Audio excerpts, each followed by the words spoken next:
Hi viewers, welcome to vision 5 TV. Nandamuri కుటుంబం నుంచి హీరోగా ఇండస్ట్రీలో కొనసాగుతున్నటువంటి వారిలో హరికృష్ణ కుమారుడు కళ్యాణ్ రామ్ కూడా ఒకరు. ఈయన హీరోగా నటించడమే కాకుండా నిర్మాతగా కూడా కొనసాగుతున్న సంగతి మనందరికీ తెలిసిందే. అయితే ఇటీవల కళ్యాణ్ రామ్ హీరోగా నటించిన డెవిల్ సినిమా ప్రేక్షకుల ముందుకు వచ్చింది. ఈ సినిమా ద్వారా ఈయన మరోసారి తన మార్కు నిరూపించుకున్నారు. ఈ సినిమా డిసెంబర్ 29వ తేదీ ప్రేక్షకుల ముందుకు వచ్చింది. అయితే ఈ సినిమా ప్రమోషన్స్లో భాగంగా ఈయన వరుస ఇంటర్వ్యూలకు హాజరవుతున్నారు. ఇలా ఈయన చిత్ర బృందంతో కలిసి సుమా షోలో పాల్గొని సందడి చేశారు. ఈ కార్యక్రమంలో భాగంగా కళ్యాణ్ రామ్ తన ఎన్టీఆర్ ఆర్ట్స్ బ్యానర్ గురించి, అలాగే ఎన్టీఆర్ చిన్న కుమారుడు గురించి చేసినటువంటి వ్యాఖ్యలు ప్రస్తుతం సోషల్ మీడియాలో వైరల్ అవుతున్నాయి.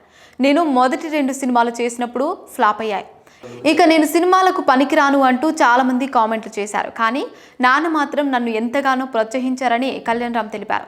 నేను ప్రొడక్షన్ హౌస్ ప్రారంభిస్తానని చెప్పినప్పుడు నటుడిగా, నిర్మాతగా నువ్వు బ్యాలెన్స్ చేసుకోగలుగుతావు అనేలా ఉంటే అభ్యంతరం లేదని నాన్న నన్ను ప్రోత్సహించారు. ఇక నా బ్యానర్కు హరిలక్ష్మి అని అమ్మా నాన్నల పేరు పెడదామని చెప్పాను, కానీ నాన్న వద్దన్నారు. నేడు మనం ఈ స్థాయిలో ఉన్నామంటే అందుకు కారణం తాతగారు ఎన్టీఆర్ కారణం. ఆ మహానుభావుడి పేరు పెట్టు అని చెప్పడంతో ఎన్టీఆర్ ఆర్ట్స్ బ్యానర్ అని పెట్టుకున్నాము అంటూ కళ్యాణ్ రామ్ తెలిపారు.